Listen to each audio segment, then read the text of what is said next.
un phénomène qui existe, qui sont des observations plus ou moins troublantes et qu'on n'arrive pas au jour d'aujourd'hui à expliquer.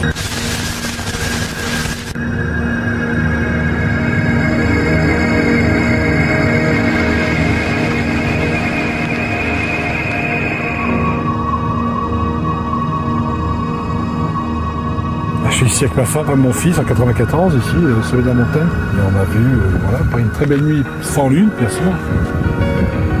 Alors tu vois, Vénus là-bas, tu multiplies l'étoile un peu plus, deux fois ça, tu imagines 3 lumières comme ça en forme de triangle qui apparaissent ici devant nous. Et donc on avait ça comme spectacle et on ne pouvait pas louper le spectacle.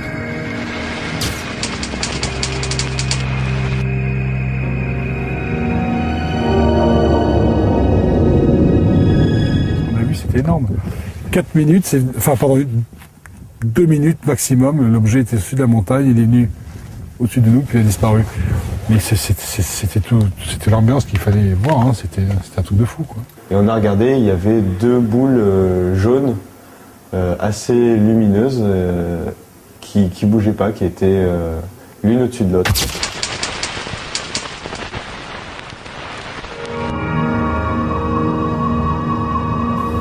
Et petit à petit, elles ont commencé à se déplacer et il y a une 3e boule qui a apparu, qui s'est formée en hauteur et ça a fait un triangle.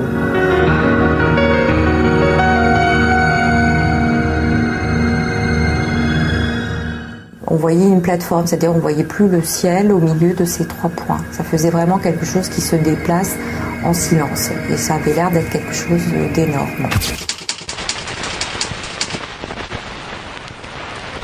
Plus on le regardait, plus on avait l'impression que l'OVNI avançait vers nous. Et il s'est éteint, comme si on était né une lumière. C'était d'un coup, il n'y avait plus rien.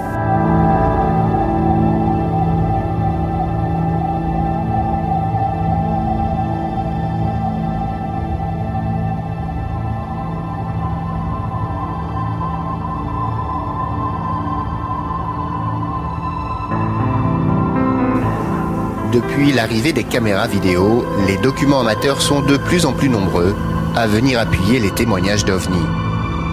Des objets ou des lumières disparaissent à des vitesses vertigineuses dans nos cieux. Des objets compacts comme des pierres traversent en plein jour nos campagnes, pendant que d'autres suivent des avions en vol. Des formations de lumière inconnues sont également observées. Tous ces phénomènes se déplacent avec des accélérations inégalées.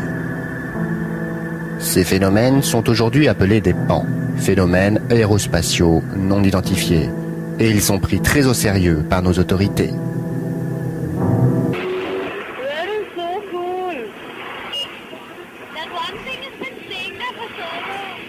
Il y a un phénomène qui existe, qui sont des observations plus ou moins troublantes, plus ou moins importantes, avec des objets matériels ou pas d'objets matériels, et qu'on n'arrive pas au jour d'aujourd'hui à expliquer. Au point où on en est, il ne s'agit pas à partir de là de lancer des hypothèses qu'on est incapable de vérifier. Toutes les hypothèses sont possibles et toutes les hypothèses sont ouvertes, mais nous n'avançons que ce que nous sommes capables de vérifier. Au Centre national des études spatiales, le CNES, une cellule, le GEPAN, est chargée d'enquêter officiellement sur ces phénomènes. Alors là, on reçoit, alors là, c'est un PV gendarmerie, c'est une observation faite dans le Gers, là. Et apparemment, tout ça sont des procès-verbaux qui sont arrivés récemment. Donc on commence par les numériser.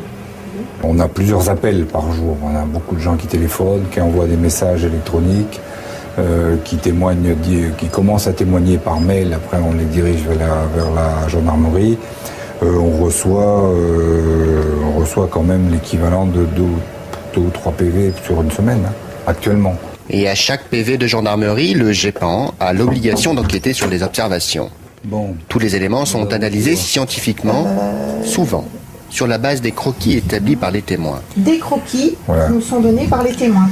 Donc ça, ces dessins sont des dessins qui sont faits par soit les témoins, soit par la gendarmerie avec l'aide du témoin, bien sûr.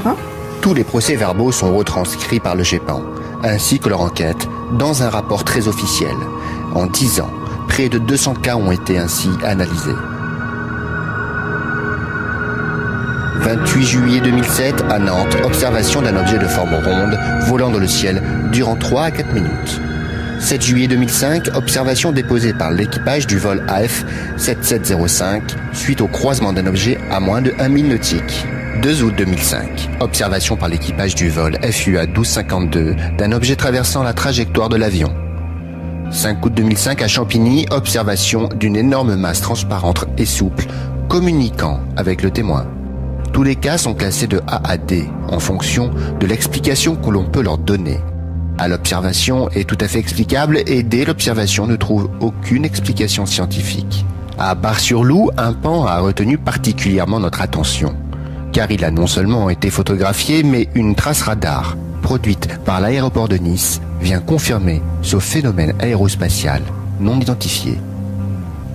Sur le cliché, une forme ovoïdale est apparue sans que personne à l'œil nu n'ait rien remarqué. Nous avons enquêté sur ce témoignage avec l'aide de Pierre Bic, qui s'y intéresse particulièrement car il corrobore ses propres observations dans la région.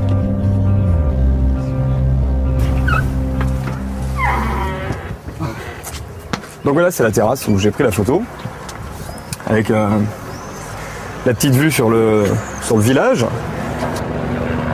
Je prends 2 photos en moins d'1 seconde d'intervalle du clocher ici et du paysage qui l'entoure. Et bien sur une de ces photos, il y a l'objet en question, qui les 10 premières secondes me semble vraiment l'objet volant non identifié typique, quoi.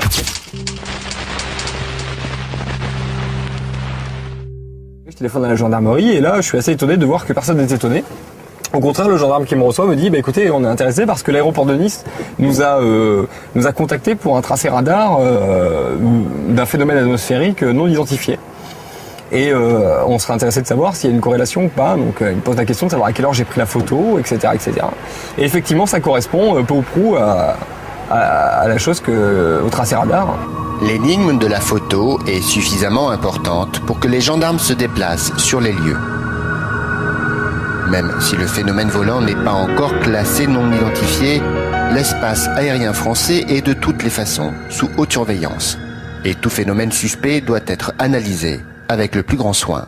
Quand le gendarme est venu faire son enquête, la dernière fois qu'il est passé à la maison pour faire ses relevés azimutaux, GPS, etc., pour essayer de quantifier la taille de l'objet, essayer de faire corréler l'objet au tracé radar qui a été pris au même moment, eh bien, j'ai eu l'occasion de voir dans le dossier les fameux tracés radars qui attesteraient que l'objet est un objet physique et qu'effectivement, il a une forme d'intelligence puisqu'il est capable de faire varier sa vitesse, de faire demi-tour, etc., etc. Y a-t-il réellement eu ce 1er septembre 2006 un ovni qui a traversé l'espace aérien du sud de la France? En tout cas, des éléments troublants tenteraient à le prouver. D'après la trace radar, donc, les éléments de l'enquête ont mis au jour, concernant les connaissances actuelles en aéronautique, la manœuvre effectuée par l'appareil en question n'est pas une manœuvre applicable aux appareils que l'on connaît à l'heure actuelle. Voilà. On commence à trouver des témoins autour du col de Vence. Nous, on vit une histoire depuis des années au col de Vence. On nous a jamais cru, on n'a pas accès à des traces radars, et là on commence à trouver des gens qui vivent autour du col de Vence, qui ne sont pas des spécialistes, on va dire, en recherche ufologique, et qui ont des choses qui se passent au quotidien. Retour à Toulouse où nous avons souhaité nous procurer ces fameuses traces radars. Rendez-vous avec Jacques Matenet afin de clarifier l'ensemble du dossier. Oui, on a travaillé sur ce dossier.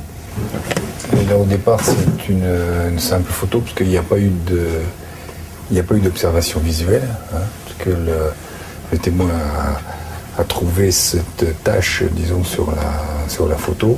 Alors la particularité de ce cas, c'était que après, il a été découvert, enfin, il a été ressorti une trace radar qui correspondrait peut-être à l'observation. Le responsable du GEPAN nous montre en toute transparence la trace radar originale produite par l'aéroport de Nice. Le relevé annonce une vitesse et une accélération tout à fait impossibles pour nos aéronefs.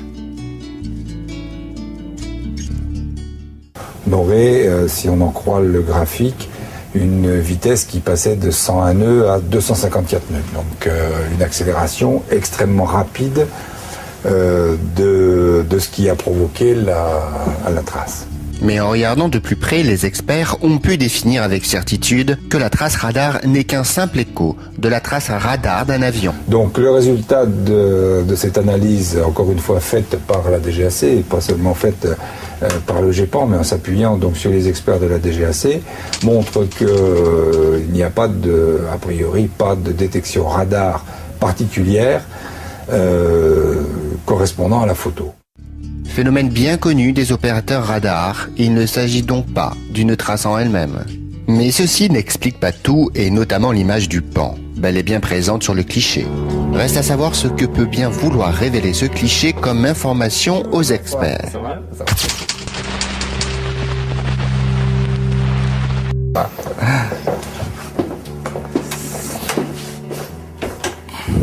Alors, Bar-sur-Lot, il s'agit d'un témoin qui a fait une déposition à la gendarmerie en amenant ces photos-là. L'expert peut en un seul coup d'œil s'assurer de l'authenticité du cliché.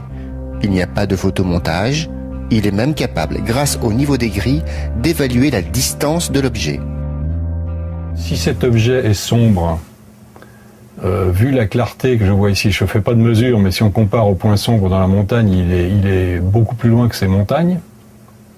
Ça veut dire qu'il est assez immense. Bon, ce qui rend les choses encore plus extraordinaires. Maintenant, si on demande une impression, bon, scientifiquement, je peux rien dire, on n'a pas fait une étude approfondie, mais bon, l'impression, c'est qu'on ne trouvera rien, quoi. On ne trouvera rien, d'autant plus qu'on n'a pas de... On ne trouvera pas d'explication. On ne trouvera pas d'explication. D'autant plus qu'on n'a aucune observation pour venir compléter la photo. Le témoin n'a rien vu, on n'a que la photo. Et là, ça devient très difficile. Mais même la question, je dirais, préliminaire, qui est, cet objet est-il un objet réellement dans le ciel photographié, ou est-ce que c'est non pas un artefact, mais un objet qui n'est pas dans le ciel, donc qui pourrait être une poussière ou quelque chose dans le système de prise de vue. Je ne sais pas si on pourra trancher dans ce cas-là. Comme trop souvent dans les cas des phénomènes OVNI, les éléments ne sont pas rejetables, mais insuffisants pour affirmer avec certitude qu'il s'est bien passé quelque chose ce jour-ci dans nos cieux. Pierre en a pleinement conscience et ne se déplace maintenant plus sans sa caméra vidéo lorsqu'il se rend au col de Vence. Il faut dire qu'il y a observé des ovnis à plusieurs reprises. Ici, c'est rencontres du premier type. Enfin, il y a, dans les rencontres rapprochées, qui ont été classées pour les rencontres extraterrestres, on va dire, nous, c'est vraiment une rencontre du premier type. Non, à chaque fois, ce sont ces triangles, ces lumières en forme de triangle. La nuit, ça a été des lumières dans un ciel pur. Et on voit vraiment quelque chose qui ne correspond à rien, qui est gigantesque, qui est silencieux, ça se déplace lentement, c'est majestueux, c'est silence total. L'observation varie, des fois ça dure 1 minute, 2 minutes, 3 minutes, 4 minutes, si on a de la chance, ça dure plus longtemps. Et c'est toujours quelque chose qui apparaît en plein ciel à un moment où on n'est pas pris, parce que c'est toujours au moment où ça se passe toujours à un moment où on ne regarde pas, parce que le ciel c'est quand même vaste. Et ça apparaît d'un coup et ça disparaît d'un coup, donc sans laisser de traces. La seule certitude qu'on peut avoir au bout de toutes ces années, c'est qu'on a constaté qu'il y avait un effet physique. Et ça je le dis, parce que ces 3 lumières qu'on voit à chaque fois, c'est pas banal, qui a un effet physique sur la nature. Actuellement, on peut entendre la vie autour de nous.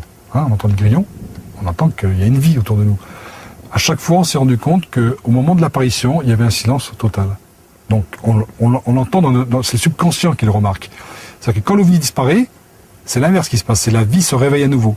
Donc, on s'est rendu compte qu'il y a eu un temps mort. Ça s'est arrêté de vivre. Et on l'a constaté à chaque fois. Je l'ai déjà lu ailleurs, dans des livres. Mais ça, on a constaté qu'il y avait un silence total. On n'entend plus les oiseaux, on n'entend plus rien. Et la nuit, on entend des oiseaux. Et là, oui, on entend le bruit de la nature, on entend les grillons, on entend les sauterelles, on entend une vie. Et d'un coup, c'est ce silence, c'est what? C'est ce genre de silence très curieux qui fait, et une fois l'OVNI a disparu, et ben ça recommence, la vie revient. Et ça, c'est une preuve on le sait, on l'a vécu, et on ne peut pas l'inventer. La seule preuve qu'on peut dire pour nous, c'est qu'avec le temps, ça fait 30 ans bientôt que je monte ici, c'est avec le temps qu'on peut dire, en mettant bout à bout les choses, qu'il y a peut-être quelque chose que ce lieu attire, que le phénomène attire. Voilà, c'est tout. Il faut des années avant de se prononcer, il ne faut pas dire tout et n'importe quoi. Nous, on peut dire qu'aujourd'hui, est-ce que c'est le lieu qui est fréquenté ou est-ce que c'est nous qui, à force de monter, on ne sait pas, est-ce que c'est nous à qui on nous fait coucou ou est-ce que c'est le lieu qui est fréquenté? La multitude des observations, en particulier sur ce lieu étrange qui est le col de Vence, a permis à Pierre et à son équipe de collecter un maximum de documents. Il est devenu un véritable chasseur d'ovnis. Depuis plus de 30 ans, il a réuni des centaines de clichés avant de se mettre à la vidéo.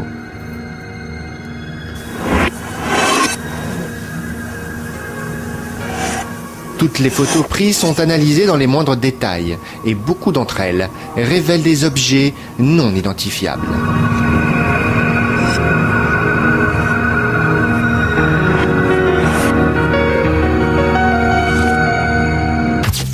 Mais ces observations commencent à faire du bruit dans la région et la presse prend l'affaire très au sérieux. Un journaliste en particulier s'est emparé du mystère autour du col. Il s'est rendu avec son propre appareil sur les lieux avec notre groupe d'ufologues pour enquêter de plus près sur le phénomène. Ça se situe à l'époque où il y avait eu plusieurs témoignages concordants à propos donc, du col de Vence. Pierre Bic avait pris contact avec la rédaction de Nice Matin, où on m'a demandé donc d'aller faire un reportage en vécu de préférence, car c'est tout de même des expériences que je préfère. Et effectivement, j'ai passé plusieurs soirées, dont une d'ailleurs particulièrement réfrigérante, avec Pierre Bic, dont le fils, le très jeune fils, à l'époque, il devait avoir 7 ans ou 8 ans, avait été lui aussi, avec l'épouse de Pierre Bic, le témoin d'un phénomène ovni. Donc, ils me l'ont rapporté avec beaucoup de détails, beaucoup de crédibilité, et c'est ce qui a effectivement expliqué l'enquête qui a suivi et qui, en fait, a recoupé plusieurs témoignages des phénomènes mystérieux survenus au col de Vence. Maintenant, je n'ai pas d'explication particulière, sauf le phénomène qui, semble-t-il, m'a concerné l'autre jour lorsque je suis monté. Alors là, tout à fait récemment, au col de Vence avec Pierre Bic, cette fois pour le compte du journal Le Parisien aujourd'hui en France, dont je suis le correspondant régional à Nice, qui a accepté, dans le cadre des lieux légendaires, mythiques, entourés d'une certaine aura, un reportage sur le col de Vence, et où ce phénomène lumineux que vous voyez sur écran a été capté par l'objectif de Pierre Bic. Bon, il n'est l'objet d'aucun trucage puisque il a été transféré directement de son appareil sur mon ordinateur et là vous le voyez dans sa taille réelle. Bon, je n'ai pas d'explication, je suis un petit peu, je ne dirais pas stupéfait, mais très intrigué par ce type d'objectivation d'un phénomène ovni, appelons-le comme tel, et qui se manifeste d'ailleurs sous une forme lumière et boule, ce qui n'est peut-être pas anodin, on dirait une sorte de clin d'œil d'une autre dimension, mais perceptible pour nos sens actuels. D'où viennent donc ces manifestations lumineuses? Est-ce des entités inconnues, des entités extraterrestres? En tout cas, la question est aujourd'hui clairement posée. L'apparition du numérique et de la pixelisation semble être un langage perçu par ces entités intelligentes dont on peut se demander ce que sont les dessins. Il paraît, m'a-t-on dit, qu'elles ont le sens de l'humour. Elles se manifestent peut-être sous cette forme parce que c'est la plus visible, la plus parlante à leurs yeux, si tant est qu'ils en aient. C'est un langage que j'aime bien parce qu'il est à la fois invisible à l'œil nu, en même temps très silencieux, ce qui est intéressant aussi parce que dans un monde où le silence n'existe plus, des gens qui se manifestent dans le silence et qui réussissent à se faire remarquer, effectivement c'est remarquable. Depuis cette première observation d'OVNI qu'il n'a pu filmer, Pierre Bic a eu une seconde chance.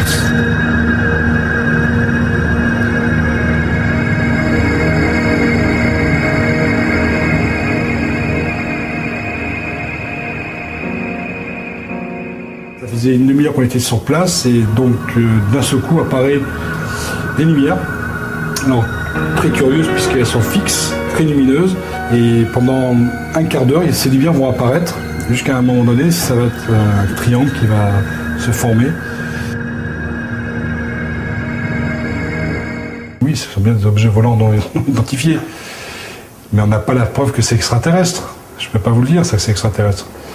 Ça peut être extraterrestre comme terrestre, mais c'est vrai que c'est inhabituel comme lumière. C'est pas quelque chose qu'on voit tous les jours. Donc mon sentiment, par moment, oui, ça peut être, oui, je sais pas, c'est mon sentiment quand on le vit, ça fait extraterrestre, voilà.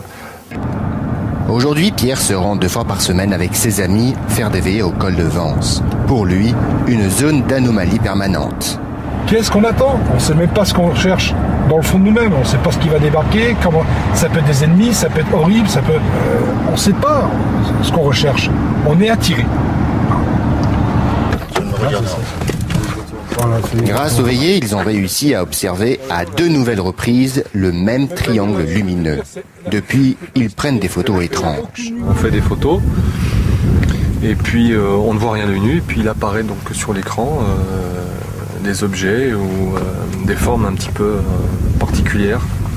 On ne sait pas ce que c'est, on pense que ça peut être lié au même phénomène mais on n'en est pas sûr. Bon. En direct, messieurs. En direct. Alors voilà. En direct. Faire une photo. Alors là, sur ta caméra. Voilà.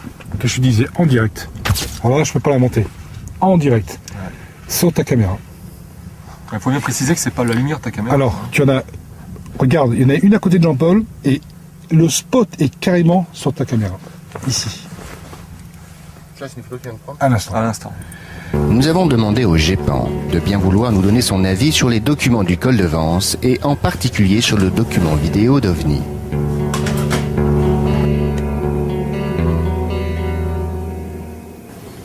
Donc c'est pas quelque chose de très loin par rapport au paysage environnant. Il semble que ça soit une distance pas trop lointaine, quoi. C'est pas un phénomène céleste en tout cas, semble-t-il. Ce document-là est de bonne qualité. Enfin bon, c'est le gros avantage qu'il a, c'est qu'il est de bonne qualité. Je reçois souvent des vidéos qui sont de bien même bonne qualité que ça, quoi. Donc il est intéressant au niveau de la qualité de la prise de vue, de la longueur, et on voit bien effectivement une série de phénomènes lumineux qui sont très curieux. Ouais. Le mystère reste donc entier. Mais des mystères, Jacques Patenay en a plein ses archives, toutes stockées dans ses sous-sols. Il nous montre aujourd'hui, dans 30 ans d'enquête, le cas le plus extraordinaire. Un cas comme la Marante, en 82, donc on a là-dedans les originaux des documents qui ont été faits à l'époque. 82, c'est dans la région de Nancy, un biologiste qui a vu atterrir dans son petit jardin une espèce d'engin en forme d'œuf, en forme d'ovoïde, en forme de soucoupe, et qui est resté 20 minutes en sustentation à 1,50 m du sol jusqu'à ce qu'il reparte. Voilà. Alors ça, ce sont des plantes qui étaient dans le jardin, qui se situaient à proximité de l'endroit où a atterri où s'est posé plus ou moins l'engin, et qui se sont desséchées très très rapidement après le départ. Ce cas-là fait partie des cas les plus troublants des 30 dernières années. Traces au sol, plantes desséchées. Tout un dossier a été constitué sur cette observation hors du commun. Des relevés azimutaux, le plan du quartier, le plan de la propriété, la cohérence du témoignage, la trajectoire de l'objet, tout a été pris en compte. Nous avons, avec tous ces éléments, reconstitué minutieusement ce qui s'est passé cette fameuse journée.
que la communauté scientifique ne disposera pas de preuves irréfutables, nous ne pourrons prouver la présence extraterrestre sur notre planète. Ce sont ces preuves que tentent d'obtenir nos chasseurs d'ovnis en se rendant dans les lieux les plus propices aux observations. Et c'est là que tous les ovnis pratiquement ont été vus. En 2004, 2005, 2006, on a revu sur cette portion du ciel des boules lumineuses. Et à chaque fois qu'il y a eu des boules lumineuses, il y a eu des crops dans les champs. Un crop circle, c'est un gigantesque dessin formé dans les champs de blé. Et leur apparition est entourée de beaucoup de mystères. Certains pensent qu'ils sont liés au phénomène ovni. Regardez par exemple cette vidéo, on peut observer au-dessus d'un crop deux boules lumineuses qui se déplacent dans l'atmosphère comme aucun engin volant connu. Ce genre d'événement a été observé par beaucoup de témoins différents. Notre équipe d'ufologues vient ici chaque année. Pendant 15 jours, ils font des veillées dans l'espoir d'observer une fois de plus un phénomène aérospatial non identifié. Ils sont un petit groupe d'une quinzaine de passionnés qui posent leur tente autour d'une même quête.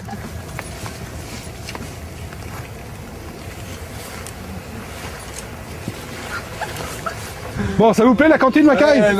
Regarde, Electricitex, boîte de nuit, ça, Macaï. L'année dernière, c'était nul avec le beau temps qu'il a fait. Il pleut tous les jours, il y a plus de crocs et plus compliqué. On va expliquer ça. Parce qu'ils font les crocs la nuit quand il pleut. Il y a des ovnis quand il n'y a pas de traces de pied, il n'y a pas de traces de boue, voilà, il n'y a rien.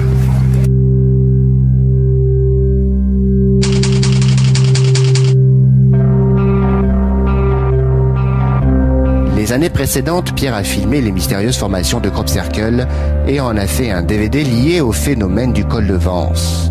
Il connaît parfaitement les lieux et où il faut se rendre.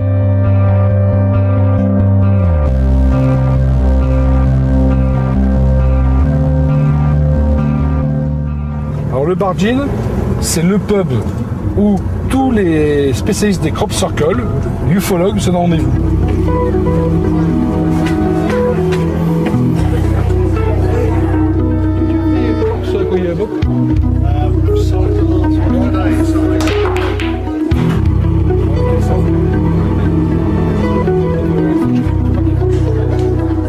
Le Bar Gin Café est un bar dédié entièrement aux crop.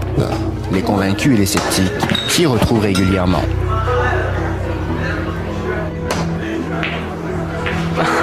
I'm a bit of a skeptic. I think that probably I don't believe that crop circles are made by UFOs.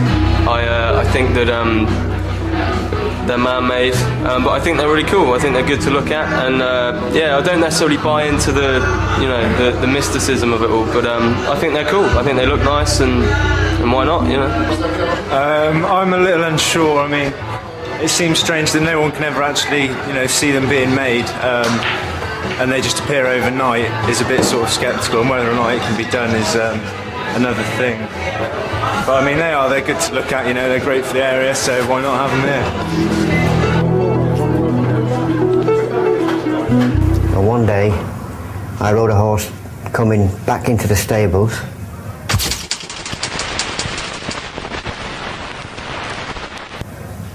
Past the cornfield, and there was nothing there. Half an hour later, I went back out on another horse, and there was a corn circle in the field. Half an hour later.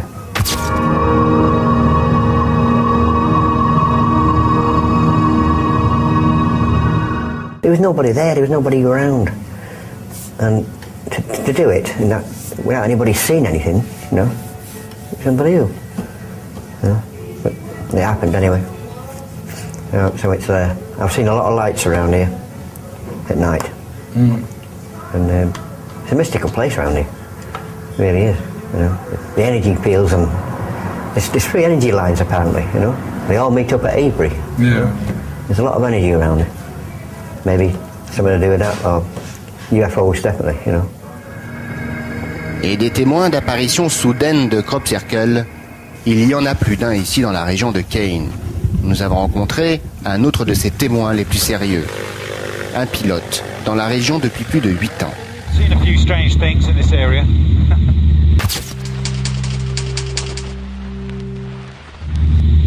I've seen strange lights which on one occasion I couldn't explain. We flew over a set route. We went over several fields which I knew were empty. There were no people there, no cars, nothing, no tractors, not even a track to the field. And 15 minutes later, when we came back the other way on the reciprocal heading, there was a crop circle in the field. 15 minutes during the day. How you explain that? I can't explain that. I can't explain it.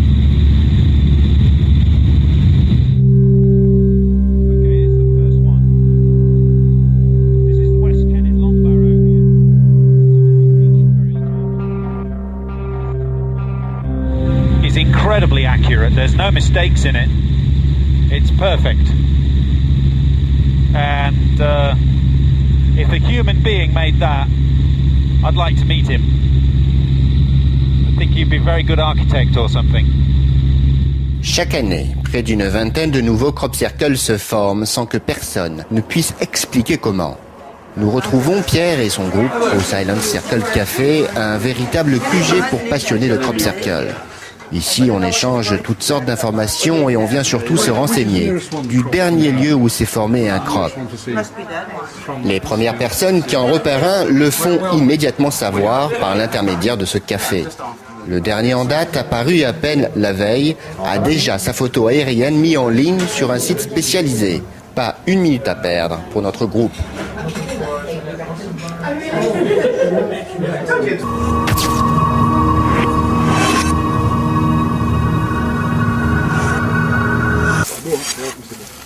Voilà. C'est peut-être pas un des plus beaux au sol, mais tu verras, en haut il est magique. Une bonne centaine de mètres. Ouais, 100 mètres.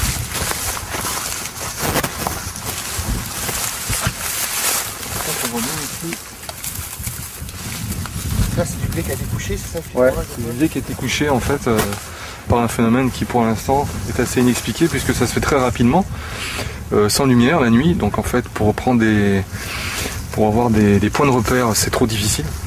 Donc on sait bien que même si c'est fait par l'homme, je veux dire, surtout ça se verrait. Alors que là c'est invisible. Et tout ça se fait en quelques minutes de temps en fait. Alors, la particularité aussi des crops, c'est qu'en fait les champs de blé sont entrelacés, sont entremêlés, il y a des couches de blé les uns sur les autres. Et apparemment donc les épis de blé ne sont pas cassés mais pliés, avec bien souvent toujours un point d'origine, une espèce de forme en tire-bouchon. Ce crop vient juste de se former la veille. Pourtant, Pierre et Jean-Paul ne sont pas les seuls sur le coup. Ces phénomènes en Angleterre attirent chaque année des centaines de personnes venues du monde entier. Chacun y voit le message qu'il veut. Ce qui est certain, c'est que se rendre ici est un vrai pèlerinage. Comme si on y trouvait une nouvelle religion ou une nouvelle philosophie. Tom est l'un de ces Américains spécialistes des crops. Il accompagne les touristes en quête de cette nouvelle spiritualité. I can feel different energies, and for me, it's one thing to look at the beauty of the formation from the air. On the ground, there are many details that are so intricate that they could not be done by people and cannot be explained.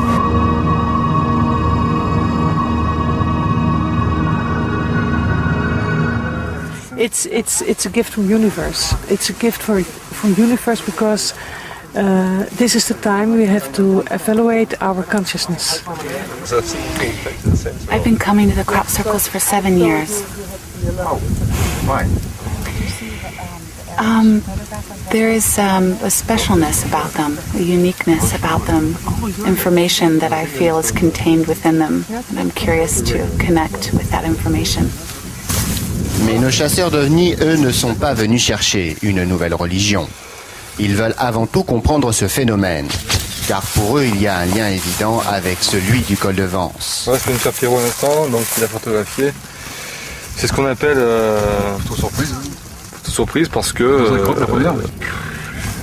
c'est blanc, personne ne fume, il n'y a pas de brouillard. On n'est pas étonné, il y a quelque chose. Apparemment, l'appareil photo arrive à révéler quelque chose qu'on ne voit pas. Donc une fois de plus, on n'est pas sur la fréquence. On est dans un lieu. On n'arrive pas à percevoir cette fréquence. Je suis pas étonné parce qu'on est là pour ça. Donc dans un lieu où il se passe des choses, on a toute la photo. C'est quoi? C'est d'énergie? C'est quoi ça? Comment on explique ça? Énergie? Non, c'est pas énergie, c'est un signe. Voilà, comme le crop circle, c'est un signe, c'est un petit coucou. Voilà. C'est ça, hein. C'est pareil. Mais il faut l'interpréter maintenant, c'est toujours pareil, c'est une question d'interprétation. celui-là. Mais tout le monde n'interprète pas la formation des crop circles de la même façon. Nous avons rencontré un autre groupe d'ufologues qui a aussi enquêté sur le phénomène et qui en a édité tout un rapport. Le fameux rapport VK.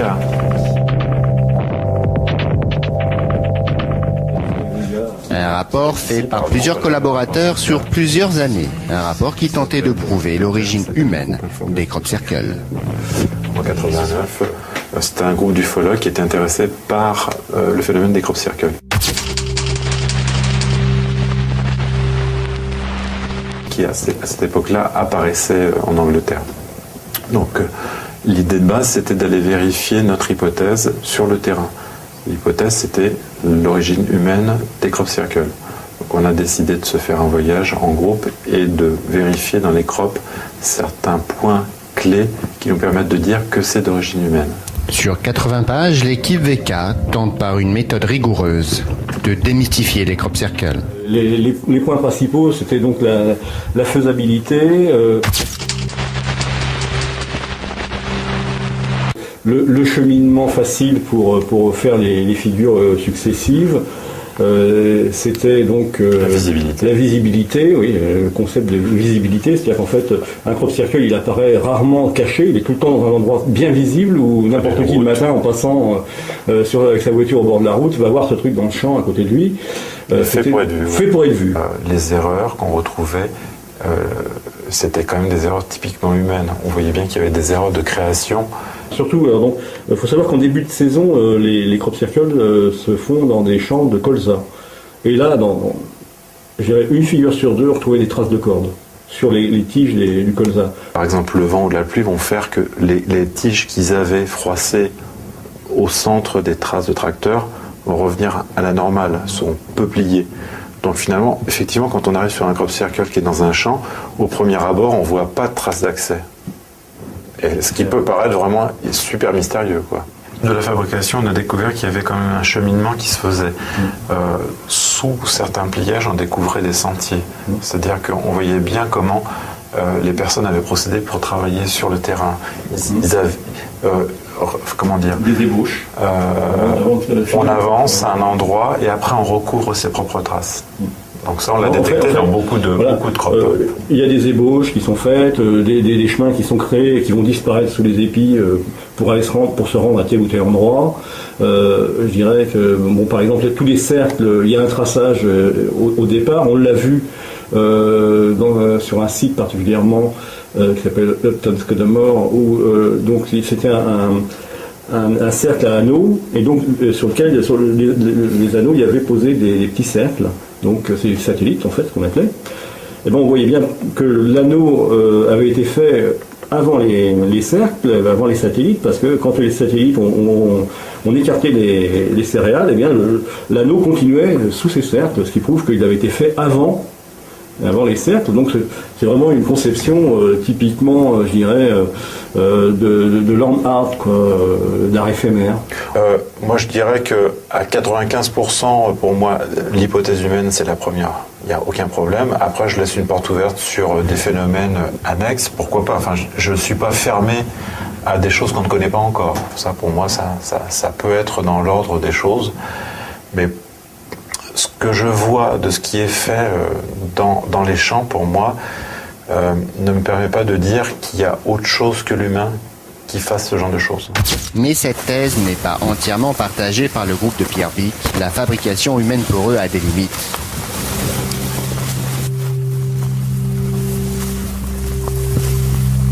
Tu as 150 cercles. C'est immense, immense. Là, nous sommes à Eastfield. Plus grand crop circle de l'année pour moi, 150 cercles, immense.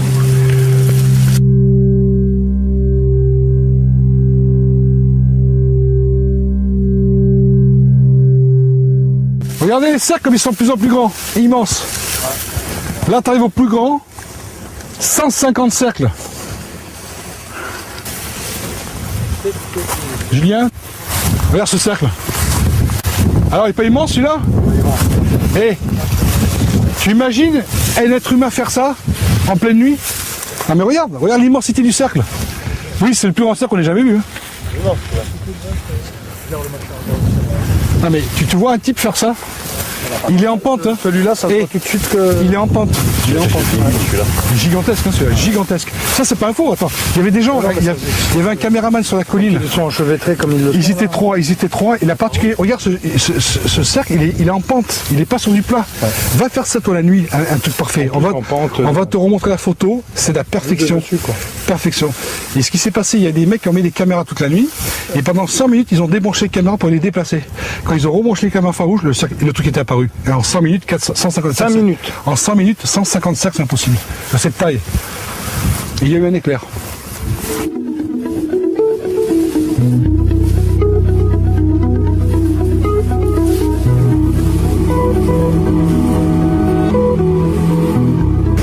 Comment toi la nuit, plus bien, vers la surface, en pente, comment tu te repères de là-bas, à là-bas, à là-bas et à là-bas pour faire un truc parfait?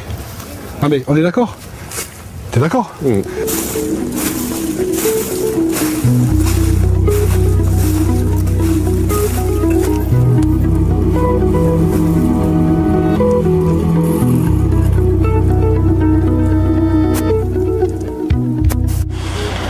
Le groupe de Pierre se rend maintenant chez un architecte célèbre pour ses études sur les crops.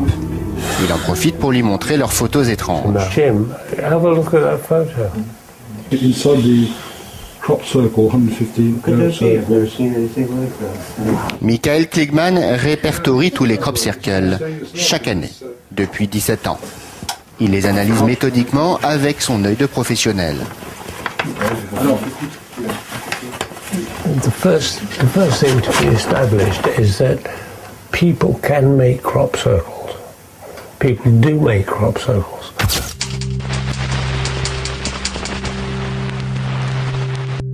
But they make very few and they make them badly.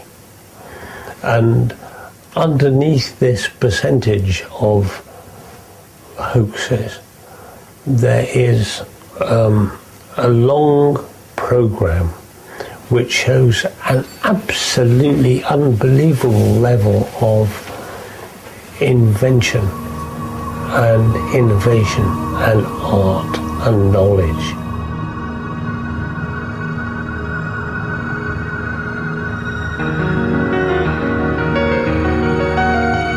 This is the most important subject on the planet.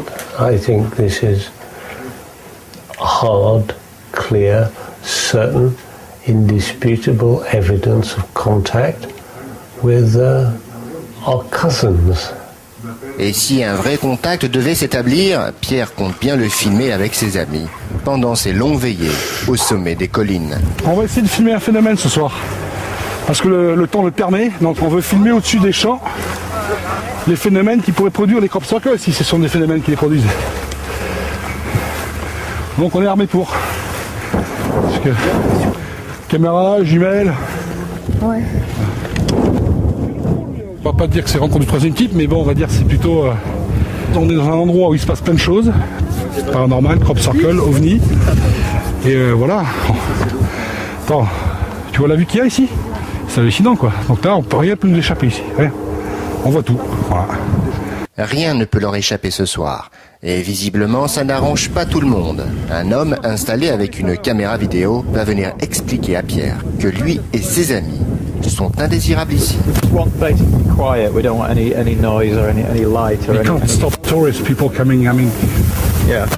Have you got permission off the farmer, Tim Carson? It's his private land. You have to have permission off the farmer. On there.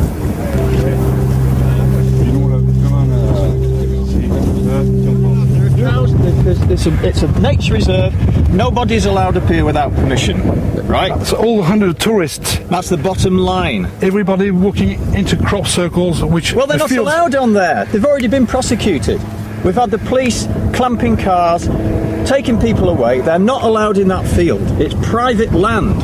Mais il sera impossible de savoir réellement qui est cet homme. Ses mensonges concernant l'interdiction d'être ici laissent penser qu'il est complice de quelque chose. Et ça, l'équipe de Pierre Bic compte bien le découvrir. C'est obligé parce que, imagine-toi, nous on se casse. Si on reste là, t'auras rien. Ça c'est certain. Mais pendant qu'on se casse, ça va peut-être se faire. Ah bah tant pis, mais non, ça va pas se faire. Il faut au moins 2-3 mètres avec des caméras en bas. Là. Oui. Tu vois ce que je veux dire? Et les autres font semblant de se tirer. Patricia, il nous a pas compté. Non, mais si on bouge avant, c'est mort. Non, mais c'est bien, il faut qu'on parte. Moi, je dis pas qu'il s'excite, il faut 2 mecs qui descendent là, avec la caméra. C'est quoi ton sentiment, Pierre là? Tu fais un sandwich, Patricia, s'il te plaît? Pierre, c'est quoi ton sentiment là, tu regardes? Tu penses quoi? Soit c'est un mythomane, c'est un mythomane total, il se la joue tout seul, soit c'est un type, il va se passer quelque chose et c'est un business. C'est tout à fait l'inverse qu'il nous dit, que les gens, les fermiers en ont marre, que c'est un business, qui rapporte, c'est négatif, que les fermiers en ont marre, qu'il y a des gens qui vont sur ces collines. Il nous dit tout l'inverse, il va se passer quelque chose dans ce champ. Parce qu'il m'a dit clairement d'aller de l'autre côté de la colline et pas rester ici. Que le fermier nous voit, que c'est pas bon. Alors qu'une fois qu'il fait nuit, il voit rien, donc je vois pas tout ce qu'il dit, c'est pipeau quoi. Au début il m'a dit que c'était une expédition scientifique, donc c'est bidon quoi, tout est bidon, il risque de se passer un truc ce soir. Donc tu penses que c'est un guetteur? C'est un guetteur, tout à fait. Comme on en a dit à l'époque. Ça fait des guetteurs, ça c'est des guetteurs. Sauf que lui c'est vendu, parce qu'il s'est énervé. C'est que moi, il va se passer un truc. Donc ça veut dire qu'en fait c'est du pipeau? On sait pas, on sait pas du pipeau. On sait pas ce qui va se passer. Il y a des faux. Ça, c'est il y a des faux qui sont réalisés. Alors maintenant, c'est peut-être ce qui va se passer ce soir. C'est pour apporter du pognon, ça. Ça se trouve, il y a une équipe en place, le mec qui dirige une équipe de gens qui font ça. Et ce qu'on veut, c'est justement prendre sur le vif, en flagrant délit, ce qui va se passer. Voilà. Ça, c'est ce qu'on demande. Pour essayer de trouver déjà une réponse à plusieurs questions. Comme par hasard, il ne se passera rien dans les champs de blé ce soir. Ni crop circle, ni même de police. Alors, qui était vraiment cet homme et quel est le jeu des agriculteurs?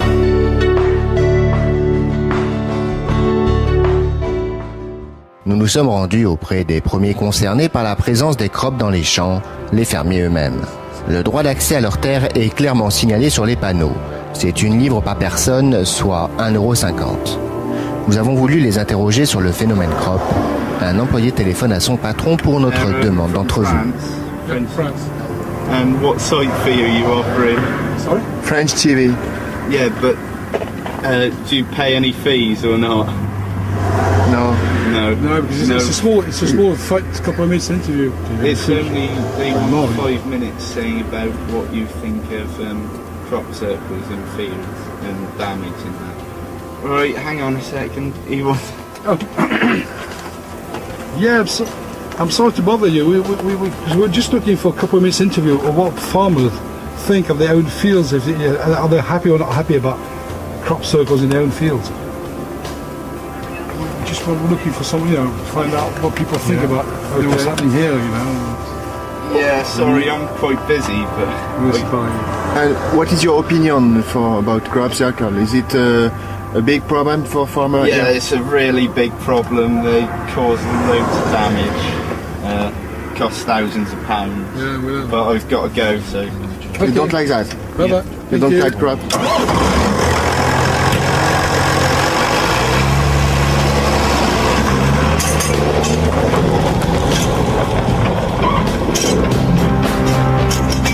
Le sujet paraît sensible, mais d'autres agriculteurs sont plus ouverts à la discussion.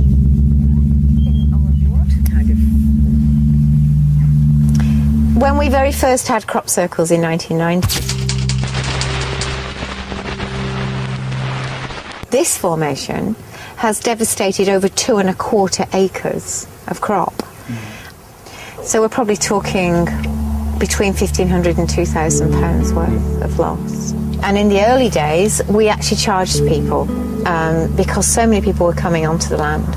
We actually charged them. We didn't charge them actually to get the money back. We charged them because we had to pay somebody to sit and tell people, please walk down the tram lines, don't trash the crop, and please don't smoke.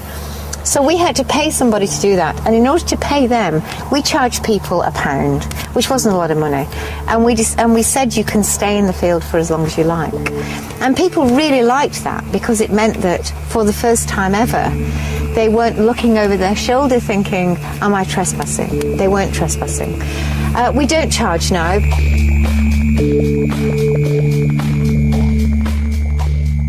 We have phenomenal evidence that this thing is not man-made. Sadly, the world isn't picking it up, isn't wanting to know, but that's fair enough. There are a lot of people that take this subject seriously.